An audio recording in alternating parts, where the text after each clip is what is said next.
Welcome to the Lead Pedal Podcast with your host, Bruce Outridge, where he talks all things trucking. Now let's get rolling. How's everybody doing today? Welcome to another edition of the Lead Pedal Podcast. This is episode number 1174. And of course, we're talking business this month, and we're going to talk about 3 different ways you can become an owner-operator in this business, whether you want to or not. We're going to talk about being a leased owner-operator, leased onto a company. We're going to talk about being totally independent where you have your own authority. And we're going to talk about leasing as a driver with a lease to own op. And all 3 of them have been around for a long time. Which one we choose is up to you. But before we get to that, let me tell you about Rims Transport. Rims Transport is an owner-operator owned company. So they'd be the kind that you might look for if you're an owner-operator. They have a number of opportunities from flatbed to end dump to bulk tanker for those that are owner-operator and look to be successful. You don't have to have your trailer. They'll supply a trailer for you. You do have to have a decent truck. Needs to be able to hook up to an ELD. And also they've got a number of lanes available from heavy bulk to local to regional and to dedicated. So a lot of stuff happening. Check them out at rimstransport.com. Tell them that we sent you. That's probably one of the places I would certainly go. All right, so let's get into this. And what we're going to start with here first is we're going to start with the most common owner-operator type, which is basically a leased owner-operator. This is somebody who would go to a Challenger, a CAT, somebody like that, sign on.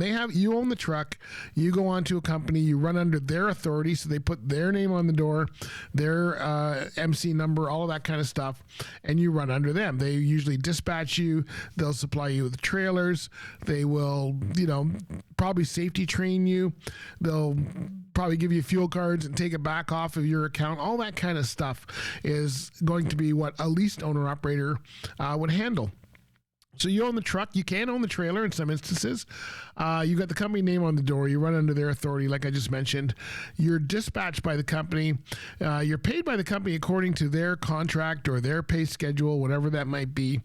They're going to assist you with some of the administrative tasks. And a lot of drivers don't understand how much administrative is in the background. Fuel tax, insurance, all that kind of stuff comes up to play. And if you're trying to do your own fuel tax and stuff, man, it's a lot of work right there. They'll assist you with plating the truck. So normally they'll give you one of their plates. They have truck plates. They will give you one of those so that basically your truck is registered to the company is what it is. And they might supply other benefits as well. Normally, they'll handle the safety training, even though they're supposed to be a little more independent. But I find that most companies, to cover their own butt, will safety train you. And of course, a lot of times, you're still responsible for maintenance for your truck, but they will ask for safety records. So they're going to ask to find out, when did you get this done? When did you get that done? And then show them. And normally, they will supply the trailer and the freight contract so that you're running under their authority for them. But you are still an owner-operator. You own the truck. You're what we call a leased-on owner-operator. Now, this is the most common one. Usually, someone who's been driving for a while and decides to start moving up into the owner-operator world will move into this, and that is the one that they certainly which is certainly the most common one to get into. And I don't know. I mean, it's where most of us are going to go. It's probably the safest bet. But it may not be for everybody. So again, this step here, I don't encourage anybody. I know people like to go right out of the gate of school and they go, should I be an owner-operator right out of school? And I go, no, you really need to give. Trucking takes a good 2 years on its own. So you need to be willing to give it 2 years just to learn the game of trucking. It's not a game, but learning borders and learning where you're trip planning and learning all these things takes time. It takes time for you to get good at your driving. The last thing you want to do is go buy a truck and then wreck it. I've seen guys do that before. So that's why I'm kind of leery about how people do that. But that is your leased own operator. So that's where you sign on with another company. And a company that you might sign on is CAT. We deal with CAT Transport here. They're one of our sponsors. And they have a large fleet, and they take They have opportunities for drivers. They have their own trucks, but they also have opportunities for owner-operators. And you could sign on with CAT, and you would run under their CAT logo, would go on your truck.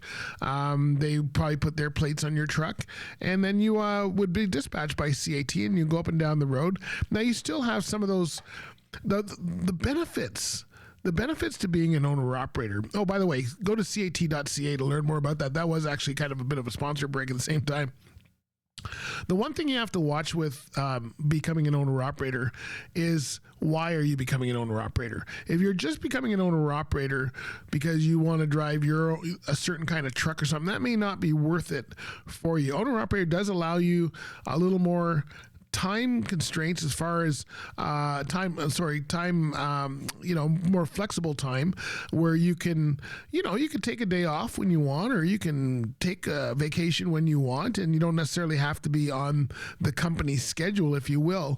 But remember that you're still paying for that equipment, whether you're driving it or not, and you're still you're responsible for that, and they need you there. Companies don't want you taking a ton of time off, because you're taking a truck away from them.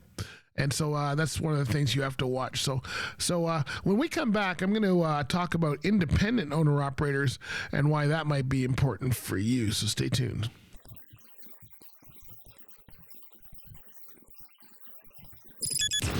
By far my favorite station. You're the best. Oh, yeah. I love you guys.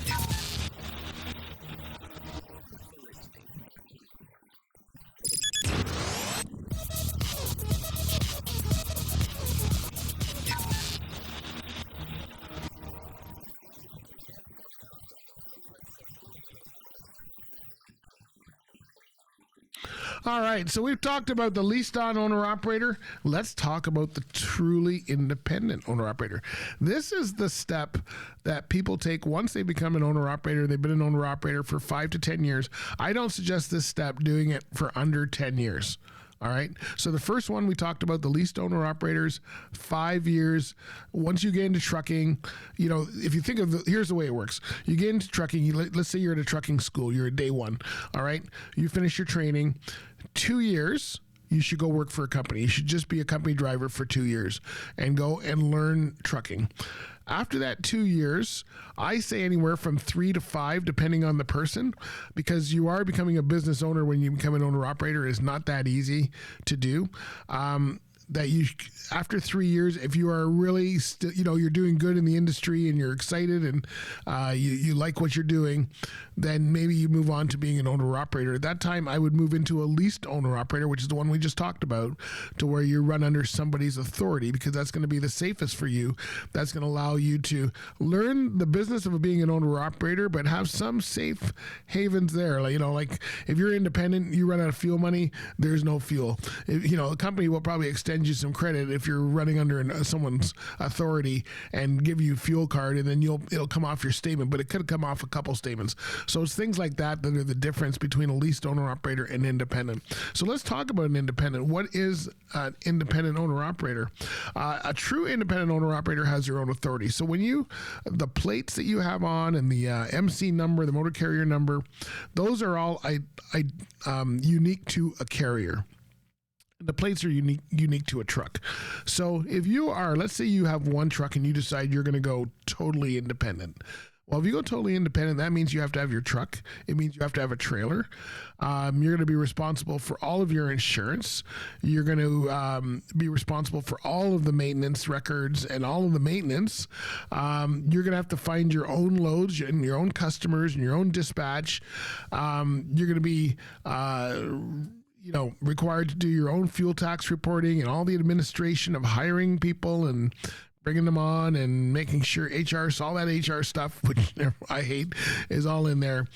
You might be limited in operation due to the area that you're authorized for. So some people get authorized just for certain states. Some get authorized for all over. You are required to do all the personnel stuff for HR, just like if you're an employee or if you're a sole proprietor. Depends how you set up your company. you have to do your own safety training. So you have to keep up on, you have to still show that you're doing ongoing safety training, all of those things. You need to be a person that's very ambitious and organized, and you need to come up with all the capital required. And that's just if it's one truck fleet. Now, if you want to grow to 6 trucks, 10 trucks, 20 trucks, 30 trucks, it usually starts with 1. All right. But that's a tough go. This is a step above the leased on. This is how you used to have to do it before a lot of carriers were leasing people on. This is what people had authorities that you could buy and sell, and you had to have authority for certain products and certain lanes. That's all gone out the window since 1980 when they opened up deregulation. But you know what? You still have to have all of those things in place. You may not need to buy you'll need an authority. You may not need to buy one for a certain lane, but you will need an authority for certain areas.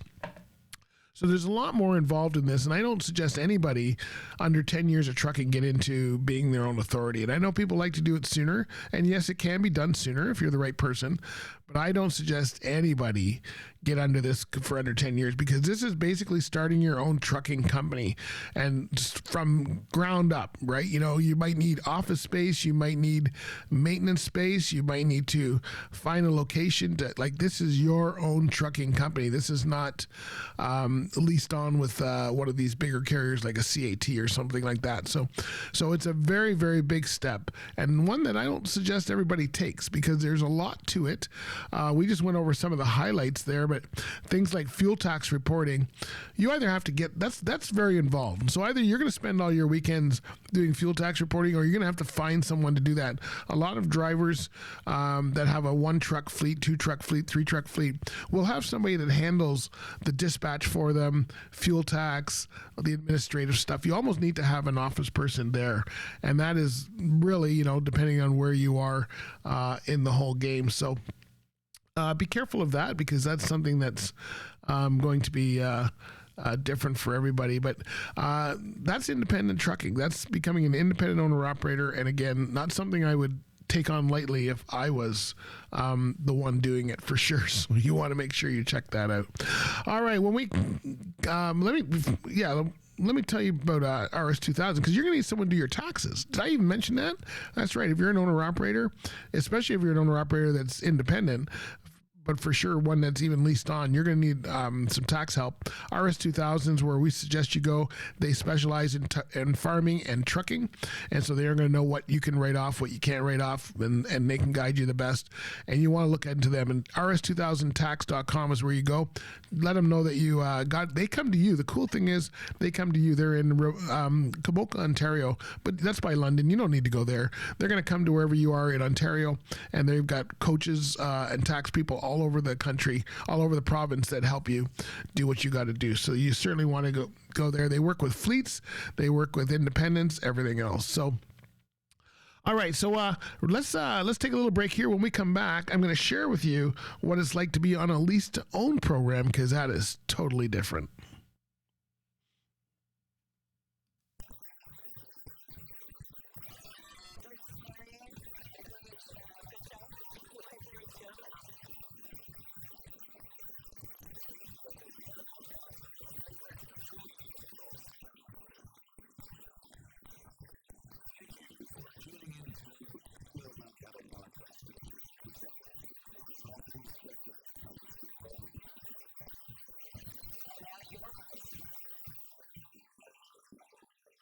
All right, so let's talk about this person is just a driver. They want to become an owner-operator, but they don't have either the capital to buy a truck independently, or they are with a company that has that system and they feel it's a good system. Now, I'm going to play, and we are not endorsing this system. I'm going to play you a video from Kevin Audet, who is with Scott Lynn. Now Scott Lynn has, I'm going to say, positive and negative associations. There's a lot of people who are not happy with Scott Lynn, and there are people who are very happy with Scott Lynn. I know a lot of the team over at Scott Lynn. I'm going to leave it at that, because they are a decent carrier, but they also push people pretty hard. But they are probably one of the only ones I know that have been successful with the Leased On program. And I interviewed Kevin at a job fair I was at, and so I'm going to just play that and leave that with you because we've done that over the years. And I'm just going to let you hear this interview on what he thinks. So Leased On program, the way it works is you're a driver and they give you a truck. You have no money down. You take over the truck. They give you usually a fairly new truck, like a new Peterbilt or a new Kenworth. You go into the truck and then you start running like you're an owner-operator. So they start taking your fuel off and they start taking your maintenance off and all that stuff. You get all the work done there. The problem is that a lot of drivers do not... if you quit before the end of your term, so let's say you have a 5-year term to pay off this truck. If you quit before that, you do not take the truck with you because you don't own it yet. You haven't paid it off. So they keep the truck. So a lot of drivers who go through this program and leave after a few years find out that, you know what, it's not for them, and they all complain that they've lost tons of money because they added up how much money they would have made and they didn't make it because they owed for the truck or whatever. So it's not something that I suggest people do. I know people who are successful at it, and they are successful at it. You have to be the right person. You really have to do your homework on this. Anyway, let's hear this interview from Kevin about how this system works. He's trying to look like he's on a TV show. So I want to talk about your what are you guys calling it? I won't say what we'd called it in the industry before, but it's like a lease-to-own program? It's a lease-to-own program, yeah. Drivers can get into one of our Peterbilts or Kenworths with no money down. We give them everything they need, the permits, insurance, everything's paid for by the company. We provide them with fuel cards. We even have a maintenance program so that drivers don't have to worry about repairs. And within 5 to 7 years, if they complete the lease program, they own the truck. Okay, so they're able to pay that truck off in 7 years? Yeah. We have several drivers that every 3 or 4 years, they just upgrade into a new one. Okay. We take the equity that they have in the first truck and we transfer it over to their new truck. We've had drivers with us for 20 years that just keep doing that. They keep upgrading their equipment so they have less downtime and they can keep rolling. You are probably the only company I know, because I've been driving since the 80s, so there was a lot of these programs. You're the only ones that I think are still doing it and successful at it. So what's the secret? I think the secret is the way we do it. Like I said, we have a maintenance program which we brought in. The drivers give us back 7 cents per mile, and that covers all their maintenance costs, so they don't have to worry about tires, oil changes, anything. So it takes the worry away from the lease operator. Plus, we have a support program in office for them to help them be successful. All right. Okay. So now, has there been any issues with do you have new people? Is it brand new people you got going into that kind of a program? Well, in the springtime, we'll generally take drivers that have at least 6 months experience. And sometimes we'll match them up with an experienced driver to kind of help them get on their way, and then we reevaluate them. And if they're good, if they've done everything and they're a safe driver, we'll let them go on their own at that point. Okay, all right. Okay, so it sounds like a good program because you're creating their maintenance escrow without them actually knowing it. They're just running down the road. Yeah, exactly. It takes the worry away. So that was one of the big stumbling blocks, trying to convince the driver that this is the way to go for all the tax benefits and everything, was the concern about maintenance, but we've eliminated that with this maintenance program. Now this is, you've probably heard Driver Inc. is a big issue in the industry right now. This is not Driver Inc. This is totally different. They're getting a truck and the whole bit, right? Yeah, you can be incorporated because you're leasing a truck. You're actually an incorporation. The Driver Inc. thing is a problem in the industry that they're trying to deal with, and they're starting to deal with it. But drivers that want to be an incorporation, they can still do it legally with us because they're actually leasing a vehicle. Yeah, because they're going to be an owner-operator and running down the road that way. We've heard of some horror stories over the years. What do you suggest to somebody who's looking at the program? Because we always get these people who said, "Oh, I lost thousands of dollars because they quit too soon or they didn't understand the program." What do you want someone to know before they kind of sign up? Well, really, the best thing you can do is talk to one of our drivers that's doing the program, because I know in the industry a lot of drivers have trust issues when it comes to recruiters not maybe telling them everything they need to know. So we always recommend they talk to one of our drivers, and then that generally gives them the confidence that we are telling the truth and that they can be successful. Is it only for your long haul guys? I know you guys run Florida and California. Do they have to run there to be on that program? Or? No, we right now we're expanding within Canada. We're running right now from Toronto to Cornwall and Quebec. We have drivers that are leasing units that are doing that. We're now hiring out of the Maritimes, out of Moncton. We're hiring out of Winnipeg, Regina, and Calgary. We got people right across the country doing this lease to own program. Great. Well, listen, thank you for clearing that up, because I know there's always a lot of things. Where should people go to learn more about? All right, so there you go. So that's the lease program. That one's with Scott Lynn. But other companies do have it as well. So just make sure that you read the fine print, understand what you're doing. And like he said, it's 5 to 7 years. So it can be done. A lot of drivers leave in that 7 years.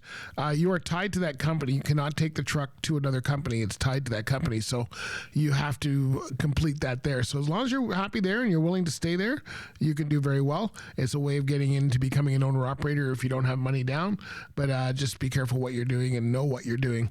If you come across the Driver Inc. was mentioned in that interview, if you come across Driver Inc. anywhere, run. That is illegal for them to be doing that, and that is where someone makes you think you're in business, but you're not paying into the truck. You're not getting any benefits. You're not writing anything off. You're not repairing the truck. You're not paying for the truck. You're not doing any of those. You're just making it look like you're a driver service, but you go to the same truck every day, which is what makes it illegal. And you're just basically, the company is skirting payroll taxes and you are skirting paying your taxes too. So there you go.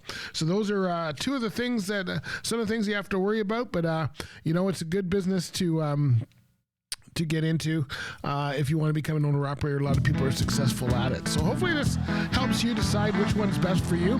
We're not going to tell you which one's better or not, because they all have their idiosyncrasies, if you will. We are going to tell you that a place to go to check all that out is at the Trucking Network event. They have one coming up on March 2nd at the Pearson Convention Centre, and that's where we did the interview with Kevin a couple of years ago. So if you want to go and talk to Kevin or go talk to somebody else about that, that is the place to do. Just go in and look for who's owner-operator and get in there and learn about their different programs. But do your homework, friends. Becoming an owner-operator is becoming a business owner, not just a driver, and you need to be ready for that. You need to have the right mindset for that, and it is not that easy a go. If freight slows down, any of that kind of stuff, that can really hurt you. So be careful with that. Anyway, hopefully you enjoyed that, and thanks for listening to our show. Hopefully you got some good information out of that, and if you become an owner-operator, let us know. We'd like to know how you did. We've also had other people who have had mini operators that I'm gonna find that. I'll put that into another episode maybe, but about becoming a operator with mini trucks, mini fleets. Let me see if I can hold that. Hold that for a minute. All right, I found this part here with Jamie here, so I just want to play a little bit of that for you so you can see what it's like when you own a mini fleet. It's an education. There's some people that go to college and they pay some education, so you're going to pay for one. People have more than one truck about to get one. Yeah. So how do you manage your team while you're on the road? Are they just get very lucky to have, a couple other drivers that are very similar to you and able to just kind of follow their own direction? When I was on the road, I was like, I need to have a company driver. I used to tell them, I said, listen, I operate this as if it's my own little office. I don't pay for the truck, but I still operate as if I do pay for the truck. I try to make those smart decisions and watch what I do. I always big, large cars. I always had really nice equipment at the company. You couldn't take care of it that way. So, do you find hard to manage? I mean, you're seeing window hiring and delivering a load or waiting for a load, and one or two guys are wherever. So, how do you wonder, like, how this going to I'm not sure how it works for the mini. So, I don't know. Give me an idea how that works.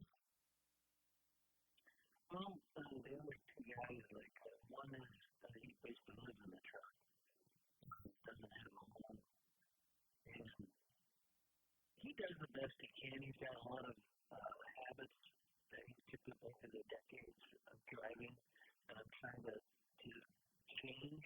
But I don't pressure the guy to do those things, you know what I mean? But we do some time management stuff, so he's never, electronic logbook, he's struggling with that. He's 57 years old. And it's, that's the irony of the two guys. The other guy is 36 years old. He's from the construction world and has a master's degree in that. And he just wanted to drive a truck. It's sort of like always appealed to him. And he's only been driving for 2 years. So he didn't have any bad habits. So when he came to Hellbent Express, I was, he immediately like, hey, teach me like what you do. Like he was, I want to replicate it. I want to, basically have a master's class in driving. And so he's always open to suggestions. He calls me all the time, like, what do you think of a guy who did this or that? You know what I mean? Two totally different personalities. And I'm on the phone all day pretty much, talking to this guy, talking to that guy. Always, the ball's always moving, as they say. Yeah. So, now as a fleet owner, a main fleet owner, I always tell a lot of drivers that when you get to this level where you're actually in charge, you have to keep them up. And even if you're still them up, you have to keep yourself educated with what's going on, transportation industry, safety, and all that. Do you do all that, or does the type of carrier your son guy who's doing a lot of that for you? How do you keep these guys up other than just, helping with safety? Yeah, the carrier does the bulk of the legal paperwork, if you will, as far as the employee part. I am in charge of implementing it. I do have to constantly keep an eye on things. We've been having discussions about the new hours of service and what has changed, and just trying to bring them up to speed.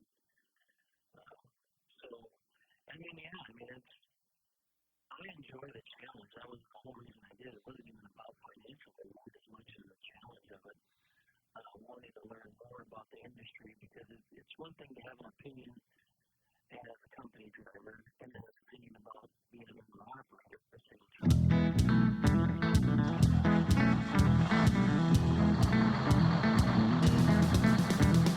So there you go. That's an interview that we had with Jamie. You can go back to episode number 533 if you want to hear the whole episode. Jamie's the owner of Hellbent Express. Got to know him over the year. We've touched base. We follow each other on Twitter, and he's a good guy. I think he's up to 3 or 4 trucks now. He's a Mac lover, but he's a really good guy. He posts a lot of stuff, posts really interesting information about fuel mileage, all of that kind of stuff. So you'll want to certainly check that out, and Jamie is the guy to do that. So very cool. All right, so hopefully you can make a decision based on what we did there today. Again, go and talk to go talk to an accountant, go talk to some professionals, go talk to some people who've done it. Be warned. You could talk to 2 different owner-operators who'll have 2 different stories. That's the way business works. So don't just assume one person's successful, you'll be successful. And if someone's whining, hey, they might be whining for their own reasons. There you go. All right, thanks for listening, everybody. We'll talk to you next time. Be safe out there. Follow us on our socials.